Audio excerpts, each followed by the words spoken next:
Balochistan army declare చేసింది. మొత్తం 51 ప్రాంతాల మీద గురి పెట్టాం, 71 అటాక్స్ చేశాం, 51 లొకేషన్స్ మీద మా ఆధిపత్యం వచ్చేసింది. అండ్ పాకిస్తాన్ ఆర్మీకి ఎటువంటి హక్కు లేదు ఈ ఆక్రమిత బలూచిస్తాన్లోకి ఎంటర్ కావడానికి. పాకిస్తాన్ ఆర్మీ కావచ్చు, చైనా కావచ్చు, చాలా కేటగిరికల్గా బలూచిస్తాన్ ఆర్మీ డిక్లేర్ చేసింది. వాళ్ళు they took responsibility for more than 51 attacks on Pakistan forces, చాలా క్లియర్గా. has warned of a regional shift, declaring that a new order has become inevitable in South Asia. దక్షిణాసియాలో ఒక new political order రావాలి, ఇది మేము demand చేస్తున్నాం. ఈ ప్రాంతం మీద మాకు పరిపూర్ణమైన హక్కు ఉంది. మనం బెలూచిస్తాన్ గురించి ఇంతకుముందు కూడా మాట్లాడుకున్నాం. 44 జాతుల గిరిజన జాతుల సమూహం. వాస్తవానికి ఒక్కొక్క జాతికి ఒక్కొక్క సంప్రదాయం, నాగరికత ఉన్నాయి. వాళ్ళందరూ కలిసి ఒక యూనియన్గా ఏర్పడి, ఒక సమాఖ్యగా ఏర్పడి, ఒక కౌన్సిల్గా ఏర్పడి, వాళ్ళకు ఒక నాయకుడిని పెట్టుకొని పరిపాలన చేస్తున్న క్రమంలో బ్రిటిష్ వాళ్ళ ఆధీనంలోకి వెళ్ళటం, తర్వాత బ్రిటిష్ తోటి 1877లో కుదిరిన ఉడంబడిక ప్రకారం లిబరేట్ అయ్యేప్పుడు మేము స్వతంత్ర దేశంగా ఉంటామనే ప్రకటన చేయటం, సబ్సీక్వెంట్గా కృష్ణమేనన్ డిఫెన్స్ మినిస్టర్గా ఉన్నప్పుడు వాళ్ళు ఇక్కడ భారతదేశానికి రావటం, వచ్చి మేము మీతో కలుస్తామనే ప్రతిపాదన ఇచ్చినప్పుడు ఆయన తెలివితేటలు ఎక్కువైపోయి చేసిన ప్రకటన కారణంగా పాకిస్తాన్ ఇమీడియట్గా వెళ్ళి బెలూచిస్తాన్ని ఆక్రమించుకోవటం, ఇవన్నీ మన చరిత్ర. ఇది దీన్ని మరో డినై చేసే పరిస్థితి లేదు. పాకిస్తాన్ నైసర్గిక స్వరూపంతో కానీ, భౌగోళిక స్వరూపంతో కానీ, రాజకీయ పరమైన ఆలోచన విధానంతో కానీ బెలూచిస్తాన్కి ఎలాంటి సంబంధాలు లేవు. They are independent of Pakistan, అది మొదటి నుంచి. అండ్ పాకిస్తాన్ అక్యూజ్ చేసుకుంటూ వచ్చేది ఏంటంటే రా research and analysis wing of India దీని వెనకాల ఉంది, వాళ్ళని ఎగదోసేస్తుందని. ఇవాళ ఏంటి, 1877 నుంచి వాళ్ళు ఇండిపెండెంట్గా ఉన్నారు.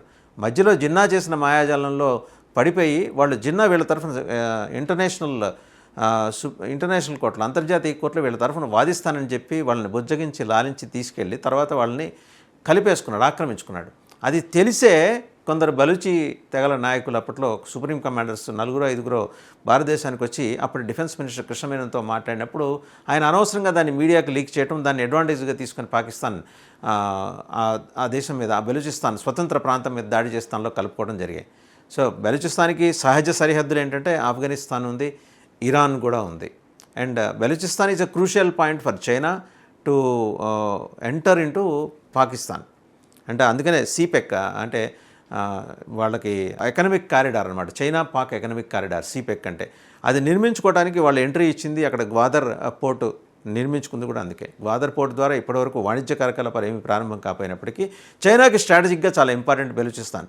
సో అలాంటి బెలూచిస్తాన్లో ఎవరి అనుమతి అడిగి మీరు వచ్చారు, ఇది బెలూచి ఆర్మీ అడుగుతోంది. కమాండర్ వీడియో కూడా మనం చూడొచ్చు, ఆయన మాట్లాడింది Baluchi commander. Our attack was very clear. It was a simple and clear message to China and Pakistan to withdraw immediately from Balochistan. This warning to China and Pakistan was also given by our leader, General Aslam Baloch, but China failed to pay heed. We once again make it clear that Gwadar and the rest of Balochistan belong to Baloch. So ఆ video చూసాం కదా, ఆయన ఏమంటున్నాడు అందులో, చాలా చక్కటి English, చక్కటి విద్యావంతులు ఉన్నారు బెలూచి తెగల నుంచి. వాళ్ళు అనేది ఏంటంటే వెస్ట్ పాకిస్తాన్ అనేది ఇండిపెండెంట్ ఆఫ్ పాకిస్తాన్. అది ఆల్రెడీ ఈస్ట్ పాకిస్తాన్ని పోగొట్టుకుంది, బంగ్లాదేశ్ని పోగొట్టుకుంది పాకిస్తాన్. ఇప్పుడు వెస్ట్ పాకిస్తాన్తో కూడా గొడవ, రెండింటి మధ్య శాండ్విచ్ అయ్యి అప్పట్లో ఇబ్బంది పడుతుంటే మొత్తానికి బంగ్లాదేశ్ అని మాత్రం లిబరేట్ చేసింది భారత్ ఒక రకంగా. ఇప్పుడు అదే కడుపు మంట పాకిస్తాన్ భారత్ మీద చూపిస్తుంది. ఈరోజు బెలూచిస్తాన్ లిబరేషన్ ఆర్మీని రెచ్చగొడుతోంది మీరే అని. ఇంకా 2 గ్రూపులు ఉన్నాయి అక్కడ, BLF Balochistan liberation force as well Tehreek Taliban Pakistani అని ఒక TTP, అది that is working for Afghan Talibans. But వాళ్ళ ప్రజెన్స్ చాలా మినిమల్. అండ్ రెండో గ్రూపు ప్రజెన్స్ కూడా మినిమల్. వీళ్ళదే ఇప్పటివరకు ఎక్కువ ఉన్న ఆధిపత్యం. సరే, వాళ్ళు బెలూచిస్తాన్ లిబరేషన్ ఆర్మీ ఒక ప్రకటనలో ఏం చెప్పిందంటే, we strongly reject the idea that Balochistan national resistance is a proxy of any state or power. The BLA is neither a pawn or a silent spectator. ఎవరికి చెంచా కాదు, అలాగని కామ్గా ఊరుకునే బ్యాచ్ కూడా కాదు మేము అని చెప్పేసి స్పష్టంగా చెప్పింది. We have our rightful place in the current and future military, political and strategic formation of this region and are fully aware of our role. మా గురించి బాగా తెలుసు, మీరేం చింత పెట్టుకోకండి, కడుపు నొప్పి తలనొప్పి తెచ్చుకోమాకండి. మా మిలిటరీ, మా పొలిటికల్ అండ్ మా strategic formation of our state వీటన్నిటి మీద సమగ్రమైన అవగాహన ఉందని. BLA sharply blasted Pakistan accusing it of using deceptive place rhetoric while fostering terrorism. Addressing India directly, the BLA said, every talk of peace, ceasefire and brotherhood from Pakistan is merely a deception, a war tactic and a temporary ruse. భారత్కి పరిపూర్ణమైన మద్దతు ప్రకటిస్తున్న Balochistan liberation army Pakistan విసురుతున్న పాచికల పట్ల అప్రమత్తంగా ఉండాలని భారత్కు చెప్తుంది. వాళ్ళు శాంతి పేరుతో వచ్చే నమ్మమాకండి, ఇది పూర్తిగా ద్రోహం, వెన్నుపోటు, ఇది యుద్ధ తంత్రంలో భాగం అని కూడా చెప్తోంది. ఇప్పటివరకు వాళ్ళు ఎన్ని హిట్ చేశారనేది కూడా వాళ్ళు చెప్పుకుంటూ వచ్చారు. During the height of India Pakistan military escalation earlier this week, Baloch liberation army opened another front for the Pakistani military as it carried out 71 coordinated attacks. మొత్తం 71 అటాక్స్. అంటే భారత్తో పాకిస్తాన్ ఉద్రిక్తల నేపథ్యంలో బెలూచిస్తాన్ పాకిస్తాన్లోని ఒక 51 ప్రాంతాల్లో లొకేషన్స్లో 71 అటాక్స్ క్యారీ అవుట్ చేసింది. Which went on for many hours at more than 51 locations across the occupied Balochistan. ఎలా అయితే పాకిస్తాన్ మన కాశ్మీర్ని ఇండియన్ ఆక్యుపైడ్ కాశ్మీర్ అంటుందో, వాళ్ళు బెలూచిస్తాన్ని పాక్ ఆక్యుపైడ్ బెలూచిస్తాన్ అంటున్నారు. పిఓకే మనకు ఎలా ఉందో అక్కడే పిఓబి కూడా ఉందనేది బెలూచిస్తాన్ మాట్లాడే మాట. Targets included military కాన్వాయ్స్, intelligence centres and mineral transport vehicles. ఇది చాలా కీలకమైన పాయింట్ అండి. బెలూచిస్తాన్ మీద అప్పుడు బ్రిటిషర్స్ కానీ, రష్యాకి కానీ, ఇవాళ చైనాకి కానీ ఎందుకు ఇంట్రెస్ట్ అంటే అక్కడ రిచ్ మినరల్ రిసోర్సెస్ ఉన్నాయి, దాన్ని క్యాప్చర్ చేసుకోవాలి. మనం గుర్తు చేసుకుంటే ఒకసారి చరిత్రలోకి వెళ్తే britishers when they were ruling India, undivided India, అవిభక్త భారతదేశాన్ని వాళ్ళు పరిపాలిస్తున్నప్పుడు వాళ్ళ ఈస్ట్ ఇండియా కంపెనీ అనే ఒక 4 రేకుల షెడ్లు వేసుకుని వచ్చి తర్వాత దేశాన్ని ఆక్యుపై చేసుకుని ఎలా దోచుకెళ్లారో వాళ్ళ కన్ను అక్కడ దాకా పడింది, ఆఫ్ఘనిస్తాన్ దాకా పడింది. ఆఫ్ఘనిస్తాన్ని రీచ్ అవ్వాలంటే మధ్యలో బెలూచిస్తాన్ ఉంది. బెలూచిస్తాన్ దాకా వెళ్ళాలంటే కాశ్మీర్ని అనుకున్న ఒక చిన్న దాన్ని సంస్థానం అంటారు. ఆ సంస్థానానికి ఒక హిందూ రాజు, సమస్య లేదు నా రూట్లో మిమ్మల్ని ఎలా చేయనంటే తప్పనిసరి పరిస్థితుల్లో వాళ్ళు they have to take the route from Sindh నుంచి పైన ఖైబర్ పఖ్తూన్ఖ్వా వెళ్ళి అక్కడి నుంచి బెలూచిస్తాన్ వెళ్ళి బెలూచిస్తాన్ నుంచి ఆఫ్ఘనిస్తాన్ వెళ్ళాలని వాళ్ళు భావించారు. వీళ్ళు ఈ భావనలో ఉండగానే రష్యా అక్కడి నుంచి నెమ్మదిగా కజకిస్తాన్, తుర్కమిస్తాన్ ఇవన్నీ దాటుకుంటూ ఆఫ్ఘనిస్తాన్లోకి ఎంట్రీ ఇచ్చింది. అప్పుడు బ్రిటిష్ భయపడింది. అప్పటి బ్రిటిష్ భారతదేశాన్ని పరిపాలిస్తున్న బ్రిటిష్ ప్రభుత్వం భయపడి తక్షణం ఇంకా మార్గం ఓపెన్ చేసుకుంటూ రకరకాల మార్గాల్లో ఖైబర్ పఖ్తూన్ఖ్వా ద్వారా వచ్చినప్పుడు అక్కడ ఇనిషియల్గా బ్రిటిష్ ఆర్మీకి, బ్రిటిష్ సోల్జర్స్కి చాలా అవాంతరాలు ఎదురాయి.